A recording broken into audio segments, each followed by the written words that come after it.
Oh, itu bukan anggota? Bukan anggota. Salah saya, pemirsa. Salah lagi ini. Jadi itu baru di masing-masing fraksi. Baru nanti kita minta staf fraksi untuk menggandakan.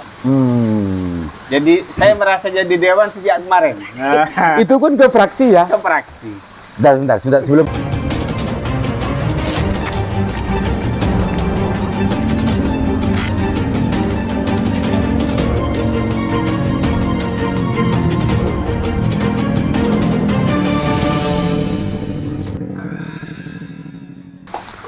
Assalamualaikum warahmatullahi wabarakatuh. Kembali jumpa dengan saya Leman Haris di acara Sandasan. Pemirsa, hari ini saya sengaja mendatangi rumah Bapak Dewan dari Madura gitu ya. Dewan Provinsi Bapak Ahmad Sairi. Sudah lama karena orangnya sibuk. Kadang sibuk kunjungan kerja, kadang sibuk jeng-lajengan. Hari ini saya kebetulan ada di sini dan ada di rumahnya, baru saya langsung ke sini. Assalamualaikum Pak Dewan. Waalaikumsalam warahmatullahi wabarakatuh. Gimana? Kunjungan kerjanya jadwalnya sudah nggak ada ya? Hari Minggu ya? Hari Minggu wajib Gitu ya. di rumah. Kalau Senin, Selasa, Rabu, Kamis jadwal kunjungan kerja pancet ada ya? Pancet sampai hari Sabtu. Kok bisa gitu ya? Nggak ada kerja lain selain kerja ya? Karena digaji untuk berjalan-jalan. Oke, Pak Dewan. Saya kan tidak perlu untuk mengenalkan lagi loh, Pak Dewan sudah terkenal kan. Pak Dewan, kemarin tuh saya beberapa hari yang lalu, 3-4 hari yang lalu ya, saya sempat melihat salah satu video paripurna dari fraksi Gerindra gitu. Fraksi Gerindra yang menginterupsi di paripurna itu mengapresiasi terhadap gubernur gara-gara fraksinya dan seluruh anggota Dewan Provinsi itu mendapatkan dokumen APBD. Ini sesuatu yang iskal dalam sebuah konsep. Tapi mungkin ini sesuatu yang baru di Jawa Timur, gitu kan. Tapi secara konsep tugas pokok fungsi kedewanan, pengawasan dan pengawalan terhadap kebijakan, ini sesuatu yang iskal.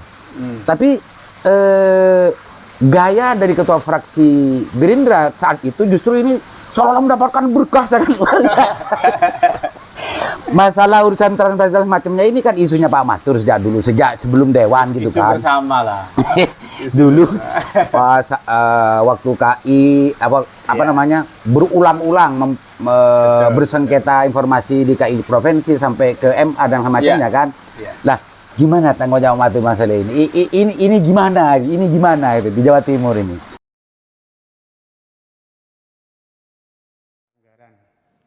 Alumni di Fitra. Jadi kalau urusan politik anggaran, urusan nyolongnya birokrasi, insya Allah saya paham. Kenapa kemudian pimpinan? Karena saya nggak bisa menyalahkan gubernur. Gubernur telah menyerahkan APBD itu ke Indrapura.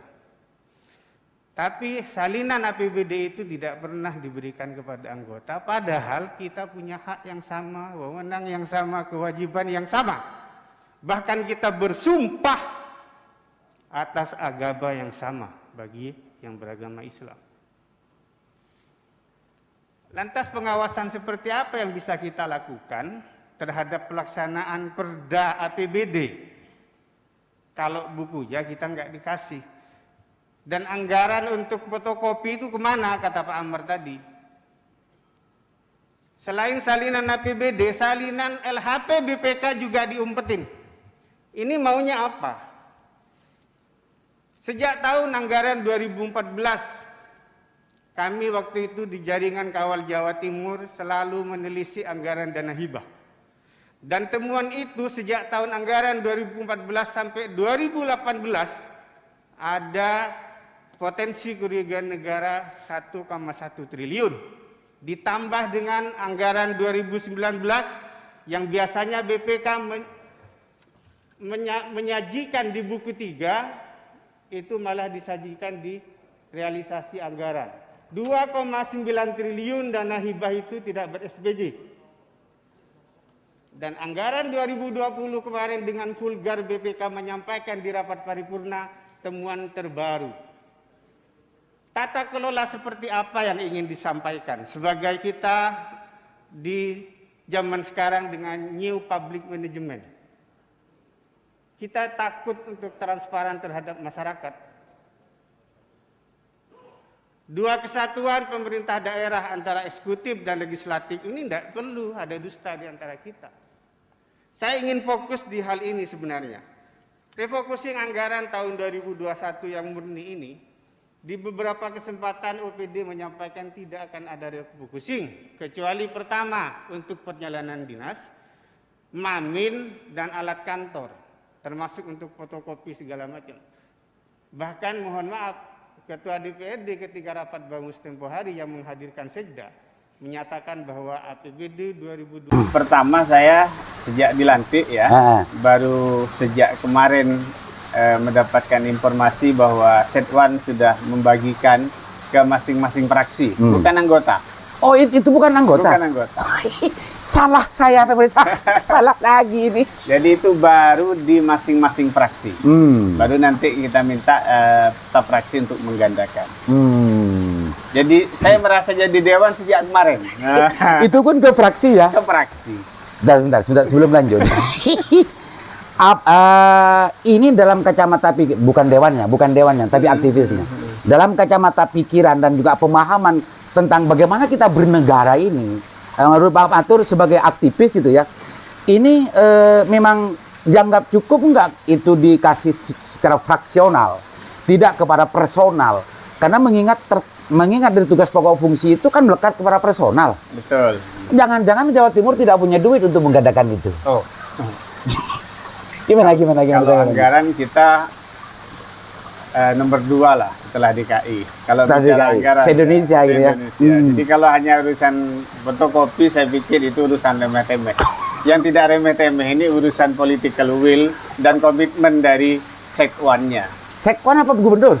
Ya Sekwan lah, karena itu sudah diantarkan ke Indrapura, berarti itu sudah ranahnya gubernur. Artinya begini, bahwa dokumen APBD itu sebenarnya kan penyerahannya ke Sekwan, ke Setwan, ke lembaga, ke lembaga dewan lah. Iya. Siapa di situ yang punya wewenang? Ya Sekwan dong. Kan gitu. Dan dia anak buahnya gubernur, bukan anak buahnya pimpinan. Kalau kemudian Sekwan dan Setwan secara keseluruhan memberikan pelayanan kepada anggota DPR itu ya. Memfasilitasi kita, mempermudah kita, di situ dia. Terus ini pertanyaan nakalnya. Apa kaitannya ketua fraksi Gerindra kok memberikan apresiasi ke gubernur? Kalau kacamatanya Bang Matur, itu sebetulnya menjadi tugas dan kewenangan Setwan, bukan gubernur. Betul. Kok ketua fraksi Gerindra apresiasinya ke gubernur? Ya, kalau mau dirunut sebenarnya bicara tentang interupsi di setiap rapat paripurna maupun rapat lainnya itu kan saya tidak bisa kemudian mengaku yang mendengungkan atau menyuarakan itu yang pertama, tapi kegelisahan itu kan kemudian menjadi kegelisahan bersama, termasuk yang paling santer dan paling kuat ini menyuarakan kan Gerindra kan. Gerindra. Nah, kenapa kemudian Gerindra berterima kasih untuk yang tahun ini 2022? Karena informasi yang kami terima ketika rapat Banggar terakhir kemarin untuk menyikapi PAPBD 2022 itu, pimpinan untuk yang 2022 ini hasil fasilitasi dari Mendagri belum juga terima. Sampai sekarang. Baru kemarin dikasih itu. Ya. Di situ mungkin Gerindra, ketua fraksinya Kanda Fawaid itu sangat senang sehingga urusan berterima kasih wajib disampaikan di rapat paripurna, begitu kira-kira. Namanya politik. Iya, artinya itu tuh panggung itu penting untuk dipakai kan gitu ya. Betul. Siapa yang sadar terhadap panggung dan momentum, itulah politisi kan. Bang Matur yang tidak sadar itu. Meskipun sebetulnya kan yang sering getol Mas itu kan Matur dulu-dulunya. Tapi itu gak penting Bang Matur ya. Gak penting. Ya. Oke. Jadi harapan selanjutnya dari Bang Matur sebetulnya apa fraksional yang mendapatkan, apa harus ke semuanya ini? Untuk dokumen sebenarnya kita sudah menekankan bahkan menjadi rekomendasi Banggar ketika kita menyikapi LKPJ Gubernur. Di situ sudah jelas kita sampaikan tertulis bahwa eksekutif ya di situ Gubernur dan PAPD-nya harus memberikan dokumen itu kepada masing-masing anggota DPR. Opsi siapa yang menggandakan itu teknis. Bisa dari pihak TAPD langsung, dari eksekutif yang di sana, atau sekwan nanti yang menggandakan. Tapi bukan hanya urusan dokumen sebenarnya yang kita minta kemarin, termasuk LHP BPK. Loh, LHP BPK? LHP BPK juga nggak dikasih? Nggak pernah dikasihkan ke kita, kan gitu. Berarti belum ada yang apresiasi ya? Oh, belum. Belum. Berarti ini LHPBK ya, yang penting juga. Oh iya dong, kita mau menganalisa, mendalami, mengkritisi dengan fungsi kontrolnya itu, kalau tidak punya LHPBPK dasarnya juga ngawur nantinya. Ya. Nanti dianggap itu mengada-ngada gitu ya. Betul. Oh ini catatan berarti Pak Tur ya. Oh iya, catatan. Jangan hanya mengapresiasi terhadap dokumen APBD yang kemarin diapresiasi oleh pemerintah, juga LHPBPK. Itu pun juga harus diserahkan kepada minimal kepada fraksi. Oh iya. Kalau bisa semua anggota dewan. Kita masa kalah dengan Sumatera Barat, Mama? Di mana ceritanya Sumatera Barat? Di Sumatera itu pihak Setwan atau pihak eksekutif minta ke BPK karena yang punya wewenang untuk menggandakan adalah BPK. Mereka nggak mau ini dikasihkan kemudian digandakan oleh eksekutif, nggak mau. Jadi tinggal minta via surat. Kami minta digandakan sebanyak anggota DPR, Mama. Nanti dibawa pakai pickup itu. Di Sumatera itu? Di Sumatera. Sumatera mana? Sumatera Barat. Sumatera Barat. Nanti kemudian kita masuk rapat paripurna itu sudah tertata di meja kita, Pak. Wow. Jadi ini hasil kunjungan yang kapan ini? Hah? Hasil kunjungan ini kapan? hasil komunikasi kita dengan teman-teman gitu. BPK. Belum kunjungan? Belum. Penting kunjungan ke sana ini. Foto viralkan itu biar semua anggota-anggota dewan-dewan seluruh Indonesia itu sama dengan itu, karena hak pengawasan itu sebetulnya melekat pada personal. Betul. Dan kalau alat-alat yang bisa menunjang terhadap fungsi pengawasan itu tidak dikasih, berarti tidak salah ketika itu ada niatan untuk bukan menghalang-halangi, tapi minimal tidak mempertajam pengawasan dari anggota dewan, kan gitu, Pak Matur. Tumpul lah ini. Tumpul. Oke.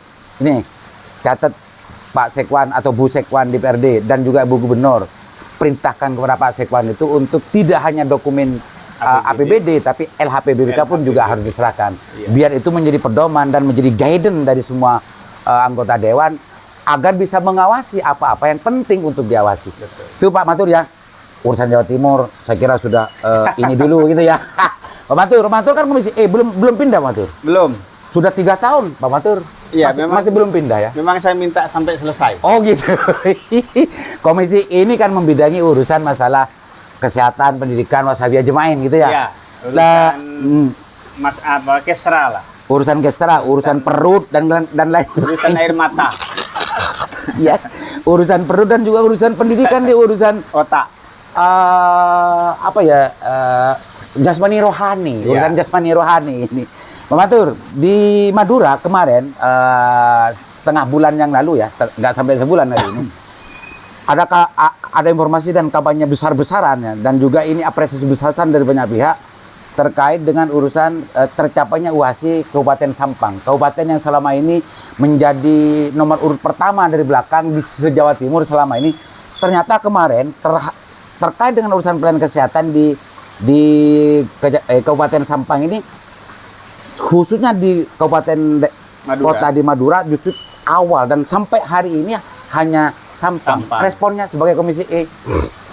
Ya, saya pertama selaku anggota DPR tentunya mengapresiasi. Dan dari Madura kan gitu. Iya, dari Madura itu mengapresiasi langkah dan kebijakan yang sangat populis bagi saya oleh Bupati Sampang, Haji Idi panggilannya itu. Artinya ini membuat kita kaget tentunya kalau kita selama ini mengikuti perkembangan di Madura. Bagaimana Bangkalan dan Sampang ini kan selalu saingan dalam tanda kutip gitu ya. Mertung dari belakang. Dari belakang. Nah, ketika bicara tentang jaminan kesehatan dengan UHC ini, Universal Health Coverage ini, ternyata justru Sampang yang kemudian lebih awal memulai itu. Nah, ini sebuah kebijakan yang sangat bagus dan kita dukung. Tentunya ini nantinya butuh perbaikan-perbaikan karena tidak hanya Madura sebenarnya, para pemirsa, negara kita ini krisis data yang valid. Gitu Aslinya ya. Aslinya. Jadi kalau mau bicara jenengan, kalau menemukan ketidakadilan di masyarakat kita itu, ada yang menerima PKH, ada yang menerima BPNT, ada yang menerima BLT dana desa dan seterusnya, yang kemudian secara faktual kita temukan ada ketidakadilan. Ini yang rumahnya bagus dapat, rumahnya yang mau ambruk nggak dapat. Nah, ini gambaran negara kita yang sampai detik ini belum menuju ke satu data. Tapi upaya itu sudah mulai dilakukan dari Kemensos yang nantinya data ini bisa dimanfaatkan oleh seluruh kementerian yang ada. Jadi data ya, data yang sebetulnya menjadi gambaran kesemrautan dan salsal ya hari ini ya. Iya. Tapi salsalnya data dan lain-lain terkait dengan urusan pelayanan kesehatan di Sampang sekarang yang dapat itu atau yang tidak itu semuanya sekarang mendapatkan pelayanan tanpa melihat yang miskin dan yang kaya, Pak Matur Ukasi, untuk di Sampang dalam konteks pelayanan kesehatan. Nah, data Pak Matur menjawab ini dengan data, apa menganggap bahwa di Kabupaten Bangkalan, Mekasan dan Sumeneb ada persoalan dengan data? Atau seluruh Indonesia ada persoalan dengan data? Ya tentunya ada persoalan dengan data, tentunya. Karena bicara tentang kebijakan yang berbasis pada APBN, APBD 1 dan 2 itu tentunya berbasis data. Udah nggak zamannya sekarang kemudian kita membuat sebuah kebijakan tidak berbasis data. Ini lucu nantinya, bahkan bisa berujung yang nggak beres nantinya. Gitu. Kalau sekarang Pak Matur sudah masih menganggap dan menyimpulkan data masih salsal, berarti kebijakan-kebijakan hari ini bisa dikatakan ya salsal, Pak Matur, kan gitu. Kalau hari ini Pak Matur menyimpulkan bahwa data masih salsal gitu ya, berarti kebijakan-kebijakan tentang masalah bansos dan masalah pelayanan kesehatan atau yang lain ini diyakini salsal, banyak duit yang lari ekakan deal Pak Matur. Memang faktanya seperti itu. Gitu ya. Faktanya seperti itu. Kan negara kita, pimpinan kita, katakan presiden kita dari dulu menolak BLT, bantuan tunai, karena ini pembodohan. Karena ini memberikan umpan, bukan memberikan kailnya, kan gitu. Tapi malah sekarang kita lebih bangga, entah ini kemudian upaya untuk pengalihan isu atau meredam masyarakat dengan munculnya BLT BBM, kenaikan BBM ini, yang katanya subsidi ini tidak tepat sasaran. Nah, dialihkan untuk subsidi itu kepada masyarakat yang sudah menerima bantuan PKH dan BPNT. Dapat top up istilahnya atau tambahan 500.000 per orang. Nah, data yang dipakai ini data yang tidak beres. Bukan kemudian kebijakan memberikan subsidi BBM dengan BLT BBM ini yang kebijakan yang keliru, tapi datanya yang keliru. Tapi kalau kita mau merunut lebih dalam lagi, ketika data keliru ya programnya tentu akan keliru gitu ya? Otomatis gitu kan? Otomatis, karena ini dananya akhirnya ngikutin data yang keliru gitu. Jangan-jangan ini by design waktu. Salsalnya data ini kan sebetulnya tidak hanya 1 tahun 2 tahun, menjadi pembahasan setiap tahun gitu. Salsalnya data bagaimana. Kalau bicara masalah bansos, bantuan sosial, baik pusat, daerah, dan macamnya, ini setiap tahun sebelum Bu Risma, Menteri Mensosnya, ini sudah menjadi atensi dan pembahasan setiap tahun. Ada salah sasaran dan lain sebagainya. Jangan-jangan sampai detik ini masih belum ada ketertiban tentang masalah data, masih tetap salsal. Jangan-jangan by design untuk dijadikan sebuah ruang bancakan. Ya karena banyak pihak yang punya kepentingan di situ. Banyak pihak. Apakah sebuah kabupaten kota kemudian mau berbenah dari data? Yang ini tentunya ketika data awal penduduknya di atas 1 juta turun di bawah 1 juta, ini kan berpengaruh terhadap DAU. Iya kan? Otomatis berpengaruh kepada jumlah kursi DPR-nya. Nah, ini jangan-jangan kemudian yang dipertahankan. Jangan-jangan ya. Iya kan? Jangan-jangan ya. Jangan-jangan. Nah, terbukti kemudian Bangkalan sampai detik ini saling lempar siapa yang punya wewenang, saling lempar siapa yang harus mengeksekusi. Akhirnya ada 1.001 ini. 100.001 gitu. Anggaplah 100.000. Ini kemudian tidak jelas. Nggak bergerak-gerak gitu ya. Tidak bergerak. Alasannya tidak merekam. Tidak rekam. Yang kedua tidak lapor ada kematian. Dan yang ketiga ada indikasi yang sudah ada di mana-mana Yang merantau dan mana-mana itu tidak lapor. 3 itu aspeknya yang saya tanyakan kemarin. Betul. Dan itu potensial memang jerengkong Pak Maturi. Ya iyalah. Jadi itu ya anunya Pak Maturi, indikasinya. Kalau begitu Pak Matur kan hanya menyalahkan daerah saja. Ini Pak Matur tidak melihat ada tangan pusat yang ikut andil kesalahan ini. Ya, kita kan sudah menjadi kewenangan dari pusat sudah dipilah. Atau kemudian ada pendelegasian yang dengan namanya Undang-Undang Otonomi Daerah itu. Sebenarnya semua ini ada di kabupaten kota. Gitu loh. Dari bawah bottom up Dari ya. bawah tetap sampai ke tingkat Pemdes. Artinya apa sih sekarang yang tidak berbasis internet dan tidak berbasis IT? Data di TKS itu sebenarnya yang bisa memasukkan adalah dari operator desa. Dan ini ngeling kemana-mana. Kan gitu. Jadi kalau kemudian mau dikatakan kesalahan siapa ya, kesalahan sistem semua gitu loh. Pak Matur, satu putaran terkait dengan urusan masalah data. Kalau dulu masuk akal dan logis dan ada ruang untuk memaklumi dan memahami. Kalau sistem masih dulu belum seperti sekarang, ada aplikasi-aplikasi yang memudahkan.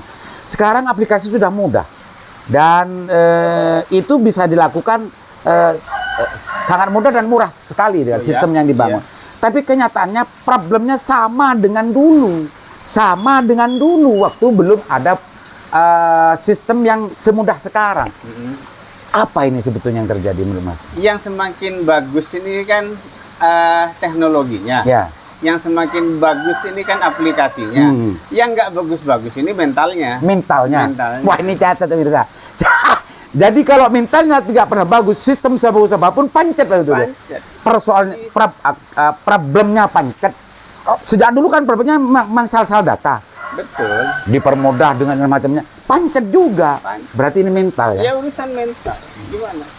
Catat pemirsa. Birokrasi kita, pejabat kita ini kan semuanya bermental raja. Mental? Bermental raja. Minta dilayani terus. Banyak kok kepala dinas yang nggak bisa mengoperasikan laptop buat PPT aja bingung. Mestinya bermental apa? Loh, pelayannya. Pemimpin itu yang melayani dong. Apalagi ASN gitu kan. Iya. Pamong gitu, pamong. Gimana? Mental pejabat dan mental birokrasi masih memakai mental raja katanya Pak Matur. Mestinya mental melayani. Gitu ya. Mental raja itu minta dilayani dan bahkan kalau ada pelayanan dipersulit lagi. Oke, Pak Matur, itu urusan data. Nah, kembali ke urusan UHASI lagi. Urusan data, andil bagaimana daerah itu masuk ke dalam kriteria persyaratan UHASI. Pak Matur melihat di Madura khususnya yang diwakili Pak Matur, apakah hanya urusan data yang dominan yang menjadi sebab kenapa Bangkalan, Mekasan dan Sumeneb itu tidak masuk ke UHASI? Ya, kalau saya belum tahu secara keseluruhan ya. Kalau Bangkalan kita clear urusan data ya. Salah satunya data. Kalau Pemekasan dengan Sumeneb kita belum tahu persoalannya apa. Menurut saya yakin semua kepala daerah di Madura komitmennya di tahun 2023 ini sudah clear semua. Mungkin mereka lagi mempersiapkan dan tidak sevulgar Bangkalan membongkar masalah data gitu kan. Itu kan gara-gara Matur. Bongkar itu. Oh, berarti Matur ingin mengatakan begini, bahwa salah satu yang andil untuk masuk ke itu adalah data, yang kedua goodwill ya. Goodwill politik ya. Artinya keberpihakan pemerintah daerah dalam konteks ini bupati dan dewannya untuk bagaimana mendorong ini agar betul-betul UHC dan masyarakat itu betul-betul terlayani tanpa melihat siapapun. Itu Pak Matur ya? Iya. Betul politik Pak Matur ya? Betul.